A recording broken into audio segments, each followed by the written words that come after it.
स्वागत है आपका। क्रिकेट का महायुद्ध और आधा मैच हो चुका है खत्म और मेरी सहयोगी प्राची आपको पहले ही बता चुकी है कि 241 का टारगेट टीम इंडिया ने दिया है और जो सुनने में वाकई में एक फैन को बड़ा नहीं लग रहा है, यानी कि एक पत्रकार को बड़ा नहीं लग रहा है, लेकिन एक एक्स क्रिकेटर चेयरमैन ऑफ सिलेक्टा चेतन जी को ये 240 बहुत कम या 240 बहुत है भाई, क्योंकि 230 करके 130 रनों से मैच जीते थे और 100 रनों से। तो ये चेतन जी, सबसे पहले मैं इसमें कहते हैं ना डीप डाइव करूं, गहरा गोता लगाऊं इसमें। ये 240 या 241 का जो टारगेट यहां पर दिया है हमने ऑस्ट्रेलिया को और पहले बल्लेबाजी की है, मैं ये कहूंगा कि फिसड्डी बल्लेबाजी नहीं हुई, लेकिन एक फिसड्डी अप्रोच इंटेंट जरूर दिखा है टीम इंडिया का। 29 ओवर एक भी चौका नहीं, 29 ओवर तक एक भी चौका नहीं, बीच में एक 29 ओवर का एक दौरा है, एक अब चौका ही नहीं लगा पाए। केएल राहुल ने 107 गेंदें खेली, 66 रन बनाए और एक चौका लगाया। मतलब ये मुमकिन है क्या कि ऐसे कोई बैटिंग करता है? तो इस तरीके की बैटिंग, श्रेयस अय्यर 4 रन पर आउट हो गए। भैया अय्यर साहब 2 बैक टू बैक 100 लगाकर आए हो, पावर प्ले में जब भी बैटिंग आती है टायर पंचर। तो ये सारी बातें जिस पर मैं बात करूंगा, लेकिन 241 का टारगेट, हालांकि क्रिकेट में एक बड़ी पुरानी कहावत है और एक बहुत बड़ा सच है। सच यह है कि जब तक दोनों टीम उस पिच पर बैटिंग ना कर ले, पिच के बारे में कुछ ना कहें। तो इसलिए चेतन जी 241 का टारगेट कितना मुश्किल या कितना आसान ऑस्ट्रेलिया के लिए? देखिए समीप, अभी जैसे हम बात कर रहे थे कि प्रेशर, आपने कहा ना कि क्या हुआ, क्या प्रेशर, इसको प्रेशर कहते हैं। तभी मैं कहता हूं ना, पहले बल्लेबाजी करें, आप स्कोरबोर्ड पे रन लगा दें। अब ऑस्ट्रेलिया को ये रन लगाने हैं, प्रेशर उनके ऊपर होगा। उन्होंने देखा कि इंग्लैंड के खिलाफ 230 पे आउट हुए थे, 100 रन से मैच हारी थी और यहाँ इतना आसान नहीं होगा। मैं अभी बार बार कह रहा हूँ, ये विकेट वैसा विकेट नहीं है जो हमें लग रहा है। अनलेस देखिए अब ड्यू कितनी गिरती है, कब गिरती है, कैसे गिरती है, वो कहना बहुत अलग बात होगी। लेकिन जो इस समय करंट सिचुएशन है, वहाँ पर ये 240 रन बनते देख नहीं रहा। और प्राची ने भी कहा ना, दुआओं का वक्त है, दुआ तो हम कर रहे हैं भाई। हम तो सुबह से दुआ कर रहे हैं कि भारतीय टीम को जीतना बहुत जरूरी है, बहुत जरूरी है। कहे जी जान एक लगा दो, जीतेंगे, 100% जीतेंगे, बस ड्यू खलल ना डाले। ये आज भी मैं उस पर कायम हूँ। अब मैं 120 से कम करके 100 रन कर देता हूँ। आप जीतोगे इस विकेट के ऊपर। 240 रन आसान नहीं है समीप, बहुत मुश्किल काम है, ये ऑस्ट्रेलियंस को भी मालूम है। बिल्कुल, हम सब फैंस तो यही जानना चाहते हैं ना कि 240 देखने में आज के मॉडर्न डे क्रिकेट में, आज के जमाने के क्रिकेट में बहुत कम स्कोर लग रहा है कि 241 बस। लेकिन शायद चेतन जी ने कहा है 240 बस नहीं, बहुत ज्यादा है इस पिच पर, लेकिन वो वक्त बताएगा। और एक चीज चेतन जी ने लगातार की कि ड्यू फैक्टर खलल ना डाल दे। ड्यू फैक्टर तब खलल डालेगी अगर आपने पावर प्ले में विकेट्स नहीं लिए और उनके बल्लेबाज 25-26 ओवर तक एक विकेट के नुकसान पर अगर 70 रन 80 रन भी बनाते हैं, 70-80 रन मैं कह रहा हूं 20-25 ओवर में भी, तब ड्यू फैक्टर आने के चांसेस हैं और उसके बाद उनके लिए बहुत आसान हो जाएगी बल्लेबाजी। अगर आप चाहते हैं कि ड्यू फैक्टर जिसके आने के कुछ थोड़ा बहुत आज ऐसा लग रहा है कि चांसेस हैं, अगर आप चाहते हैं कि ड्यू से ये मैच आपके हाथ से ना निकल जाए, तो जरूरी ये होगा कि पहले 10 ओवर में या पहले 15 ओवर में आप 4 से 5 विकेट खड़का दें। चेतन जी, वो पावर प्ले इंडिया के लिए बहुत अहम हो जाता है, लेकिन उस पर हम बाद में बात करेंगे। पहले बैटिंग की बात करें। थोड़ा स्कोर कार्ड आपको बता दूं, आज शुरुआत बड़ी जबरदस्त तरीके से की और लगा कि 300 पार स्कोर जाएगा, क्योंकि ऑस्ट्रेलिया पूरी तरीके से बैकफुट पे था। रोहित शर्मा ने 31 गेंदों में 47 रन बनाए, 3 चौके और 3 छक्के लगाए और 152 का स्ट्राइक रेट उनका था। लेकिन अगर बात करें उसके बाद, शुभमन गिल सिर्फ 4 रन बनाकर आउट हो गए और उसके बाद कोहली आए। कोहली ने शुरुआत तो तेज की, लेकिन उसके बाद धीमे पड़ते चले गए। शायद पिच का मिजाज थोड़ा सा बदलता गया। 63 गेंदों में 54 रन बनाए, 4 चौके लगाए, कोई छक्का नहीं। उसके बाद भाई साहब आए श्रेयस अय्यर, जिन्होंने 2 बैक टू बैक 100 लगाया था और चेतन जी को भी भरोसा हो गया था कि हमें दूसरा दिलीप वेंगसारकर मिल गया है यहाँ पर 4 नंबर पे।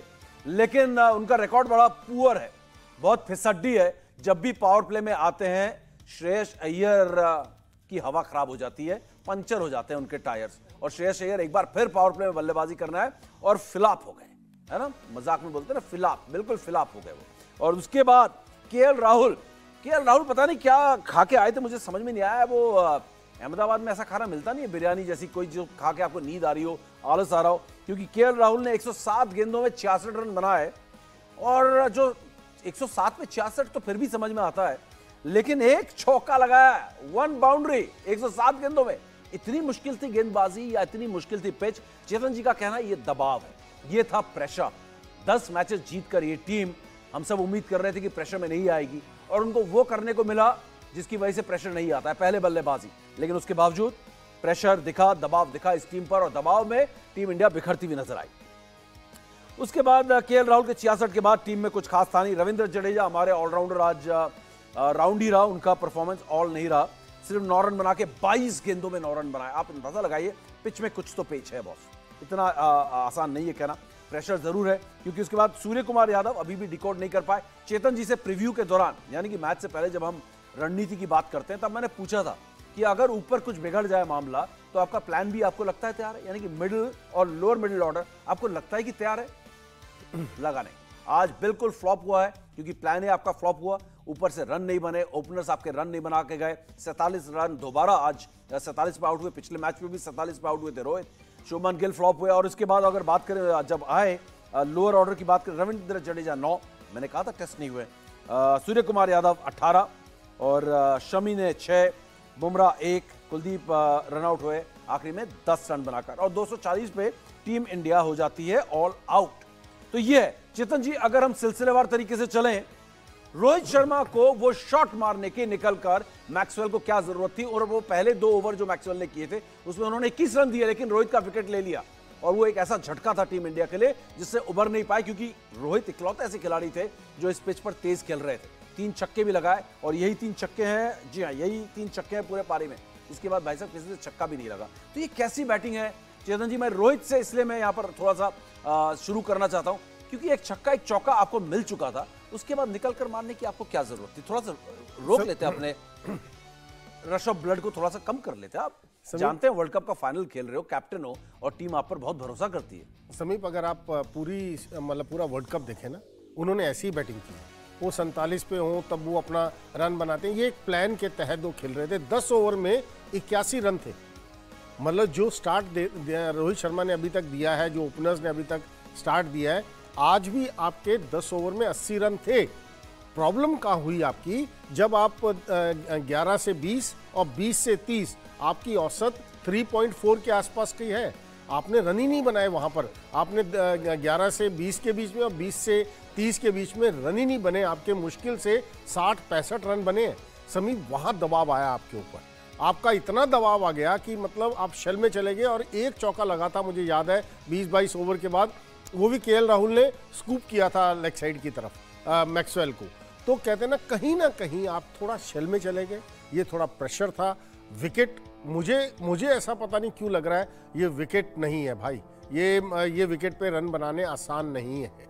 अगर हमें इतनी मुश्किल हुई है, डेफिनेटली ऑस्ट्रेलियंस को मुश्किल होगी। आप देखिए, आप जैसे मैच शुरू होने दीजिए, आप कहेंगे बिल्कुल ठीक मैं कह रहा था, रन बनाने बहुत मुश्किल होंगे इस विकेट के ऊपर। बिल्कुल रन बनाने मुश्किल होंगे, हम समझते हैं। लेकिन टीम इंडिया का इंटेंट की अगर बात करें, जिस तरीके की बल्लेबाजी भारतीय बल्लेबाजों ने की है, रोहित शर्मा हर बार बड़े मौकों पर आके चूक रहे हैं, ऐसा कैसे होगा? आप एक बार 47-48 बना रहे हैं, आपको स्टार्ट मिल गया, 31 गेंदों में 47 रन आपने बना लिए, उसको आप अर्धशतक नहीं, अब आप उसको सेंचुरी में तब्दील कीजिए, टीम इंडिया को एक मजबूत स्थिति में पहुंचाइए। वो नहीं कर पाए हो। अब बात करें शुभमन गिल की, वो भी फ्लॉप हुए। इससे पहले मैं श्रेयस अय्यर पर कूदना चाहूंगा और उसके बाद हम देश के अलग अलग शहरों में चलेंगे। मिड इनिंग्स है, 50 ओवर हो चुके हैं, 240 पे टीम इंडिया ऑल आउट हो चुकी है। लेकिन चेतन जी, ये सवाल और उसके बाद मैं सीधा अहमदाबाद निर्णय कपूर के पास जाऊंगा। यहां से बात है श्रेयस अय्यर की, वो रिकॉर्ड भी आपको दिखाते हैं। श्रेयस अय्यर क्या हो क्या जाता है जब पावर प्ले में आते हैं, उनसे बैटिंग नहीं होती है। मतलब 20-25 ओवर के बाद आए तो वो खेल सकते हैं और पावर प्ले में आएंगे तो वो नहीं खेल पाएंगे। नंबर 4 का यही तो सबसे कॉम्प्लिकेटेड रोल है। हो सकता है आप बहुत पहले आ जाएं और हो सकता है आप फिनिशर के रोल में, दोनों रोल में दिखने वाला जो काम है वो एक ब्रिज की तरह है, मिडिल ऑर्डर और लोअर मिडिल ऑर्डर में। तो ये श्रेयस अय्यर गुत्थी सुलझा नहीं पाए। पावर प्ले का प्रॉब्लम क्या है इनका? समीप, इससे बड़ा प्लेटफॉर्म नहीं मिल सकता आपके लिए। मतलब मैं आज बात कहूँ ना, किसी भी प्लेयर के लिए यहाँ पर परफॉर्मेंस मतलब मैटर करती है। देखिए, पूरा हिंदुस्तान इस समय ग्लूड है।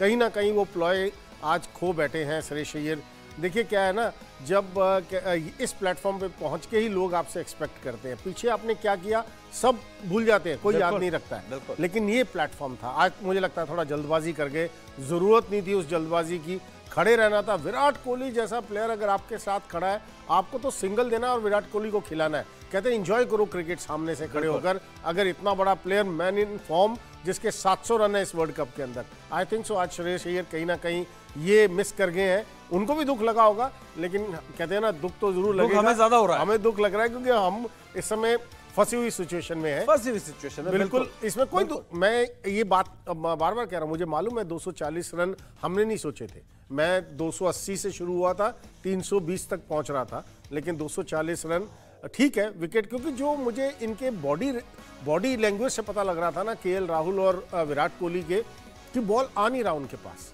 वो फ्रस्ट्रेशन दिख रही थी कि बॉल आ नहीं रहा, हम शॉट कुछ खेलना चाह रहे हैं, शॉट कुछ खेला जा रहा है, तो इसका मतलब विकेट आसान नहीं है। Let's hope for the best. नहीं, पिच तो आसान नहीं है, दोहरी उछाल भी दिखाई दी और टू पेस्ड विकेट भी दिखाई दी, बल्ले पे बॉल नहीं आ रही थी, उछाल में भी हम देख रहे थे कि अनइवन है, तो कहीं ना कहीं पिच तो मुश्किल है, इसमें कोई शक नहीं है। लेकिन इतने लंबे लंबे अरसे तक कोई अगर 29 ओवर कोई चौका ही ना लगा पाए, तो इससे बड़ा चौंकाने वाला कोई और मामला हो नहीं सकता है। सीधा पहले हम चलते हैं निर्णय कपूर के पास। निर्णय हमारे साथ जुड़ चुके हैं अहमदाबाद से। आप देख सकते हैं मिड इनिंग्स में अलग अलग शहरों से हमारे संवाददाता बिल्कुल तैयार हैं, चाहे अमरोहा की बात करें, लखनऊ की बात करें, और अहमदाबाद से हमारे संवाददाता निर्णय और दिनेश यहाँ पर तैनात है बिल्कुल पूरी तरीके से। निर्णय के पास चलते हैं। निर्णय, बहुत सारे सवाल हैं, छोटे छोटे जवाब, और सबके पास जाना है आपसे शुरुआत, क्योंकि आज सारा जो लाइमलाइट है आप ही के शहर में। मोदी जी कब आएंगे, और ये जो मिड इनिंग्स में हुआ है 240 बनाए हमने, सिर्फ कहने को सिर्फ है, लेकिन चेतन जी कह रहे हैं सिर्फ नहीं है, बहुत है। क्या कह रहे हैं यहाँ पर? फैंस से आपकी मुलाकात हुई, बात हुई, तो थोड़े मायूस तो नहीं है कि हिंदुस्तान ने बैटिंग अच्छी नहीं की?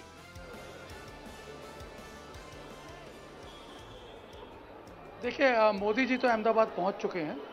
5 बजे ही वो अहमदाबाद में टच कर गए थे और अभी राजभवन में है।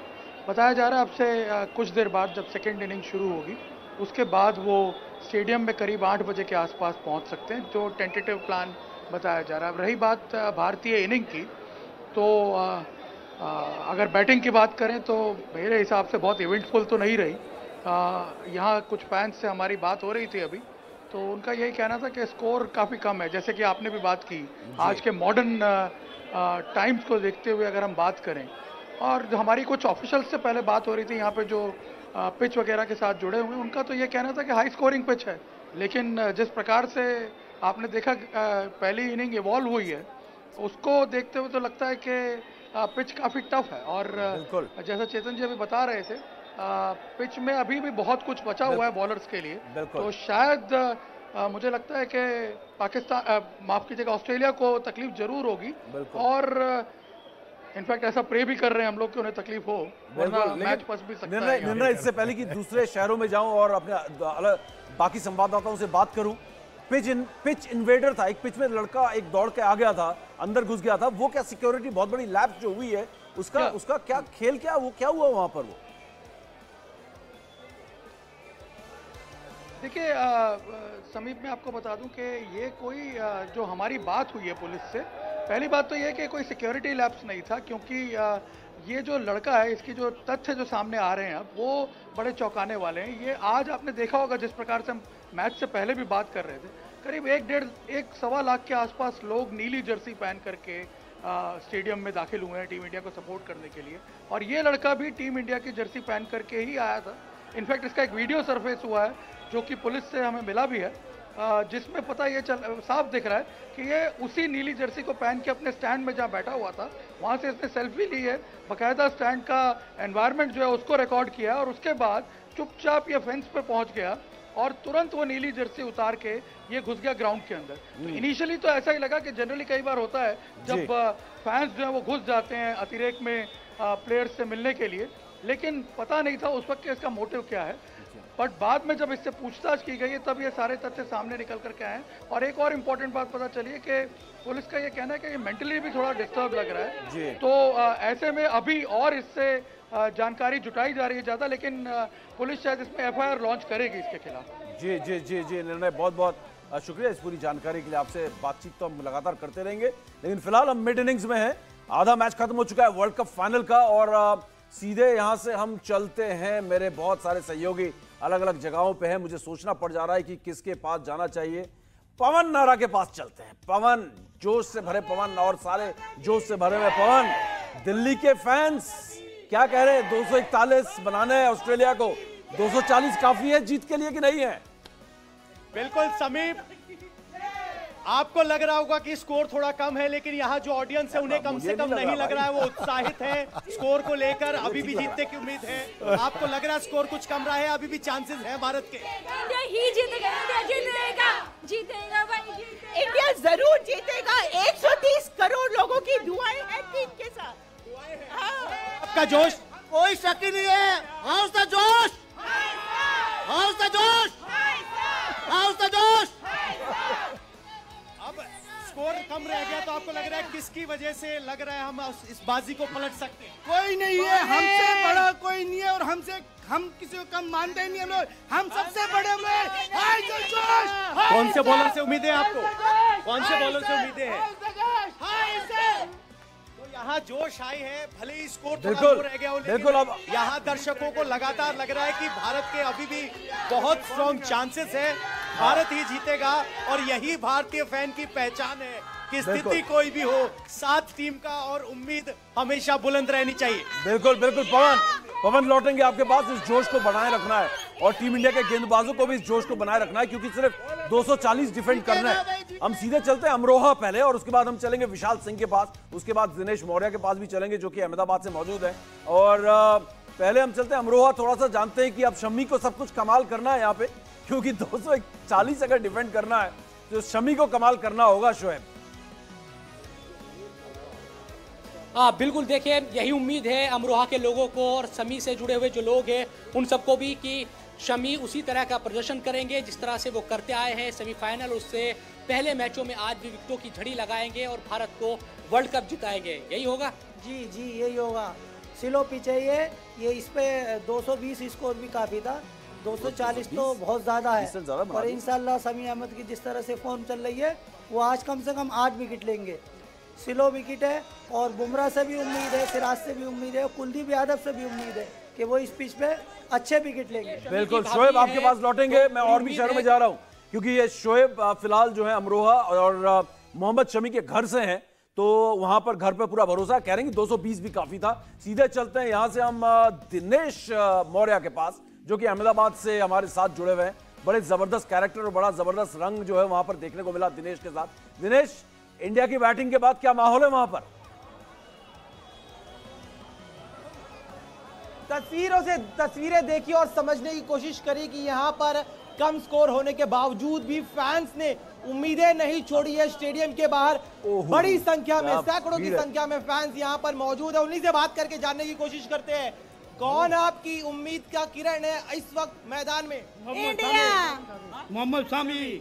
आपको क्या लग रहा है? विराट कोहली। ये देखिए यहाँ पर मोहम्मद शमी सबसे ज्यादा, सबसे बड़ी उम्मीद है। आप बताइए आपको क्या लग रहा है? बुमराह, सिराज, कौन? बुमराह। आपको क्या लग रहा है? फर्स्ट ओवर में बुमराह। 5 विकेट लगा मोहम्मद शमी और बुमराह फर्स्ट विकेट लेगा। पहली विकेट लेने वाला बुमराह लेगा। बम बम बुमराह, बम बम बुमराह। वॉल्यूम कम करो भाई। तस्वीरें दिखाइए, वाइड करके तस्वीरें दिखाइए। तस्वीरें देखो, का नारा लग रहा है, जबरदस्त शमी का नारा लग रहा है, तो उम्मीद नहीं छोड़ी है। उम्मीद की किरण जो, बताइए क्या लग रहा है आपको, कौन आज इंडिया जीतेगा? शमी बेस्ट बॉलिंग आज। दिनेश, आपके पास भी लौटेंगे दोबारा। क्या माहौल है अहमदाबाद में? मजा आ गया, देखकर मजा आ गया। फटाफट अलग अलग शहरों में जा रहे हैं क्योंकि इंडिया टीवी के जो दर्शक हैं, मैं चाहता हूं इस फटाफट पूरे देश का माहौल देखें अपने घर पर बैठकर और वर्ल्ड कप के इस फाइनल मुकाबले का फुल आनंद लें, मजा लें। फिलहाल एक छोटा सा ब्रेक लेंगे। विशाल सिंह को मैंने अभी रोका हुआ है क्योंकि विशाल मेरे से अभी नाराज हो रहे होंगे कि मेरे पास नहीं आए लखनऊ चलेंगे इस छोटे से ब्रेक के बाद।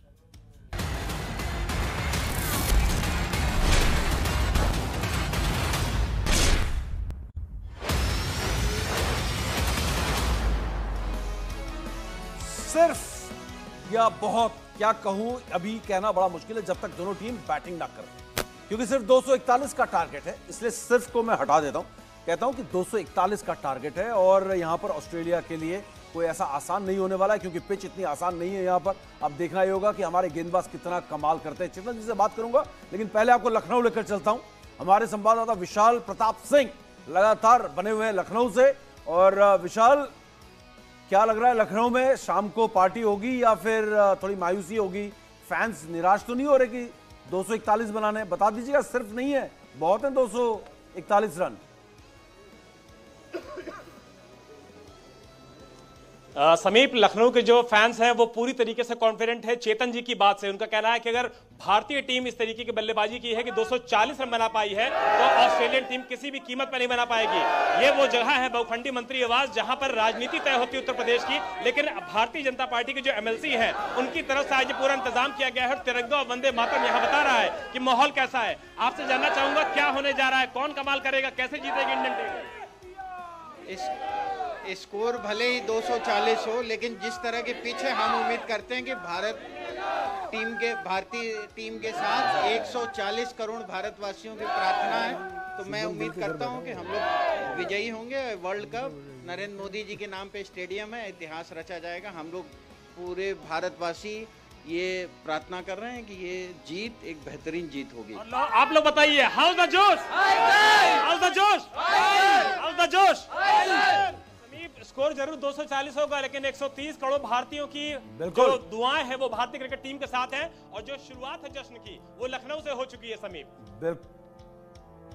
जी, बहुत बहुत शुक्रिया विशाल इस आपके जोश बढ़ाने वाली बातों से।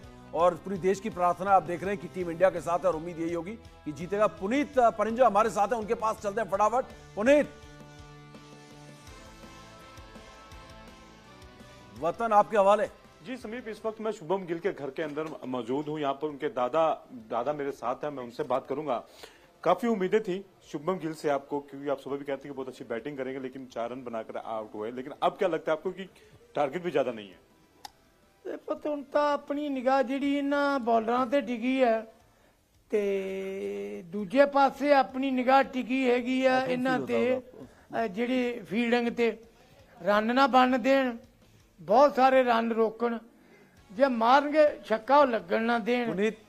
हम फिलहाल वक्त की यहाँ पर थोड़ी सी कमी है और एक्शन भी शुरू होने वाला है, तो इसलिए हम फिलहाल आपको यहाँ पर रोकना चाहेंगे और मैच के बाद दोबारा शुभमन गिल के दादाजी से मिलेंगे और जो उनको उम्मीदें हैं, जो उम्मीदों पर हमारे खिलाड़ी जो है खरे उतरेंगे, हमें पूरा भरोसा है। चेतन जी ने भी कहा है कि जीत इंडिया की होगी, भले ही 240 हमने बनाए लेकिन इतने काफी है। अब देखते हैं शाम को क्या होगा, हमें भरोसा है और प्रार्थना भी टीम इंडिया के साथ है। बहुत बहुत शुक्रिया चेतन जी। क्लोज अप प्ले में दोबारा मुलाकात होगी।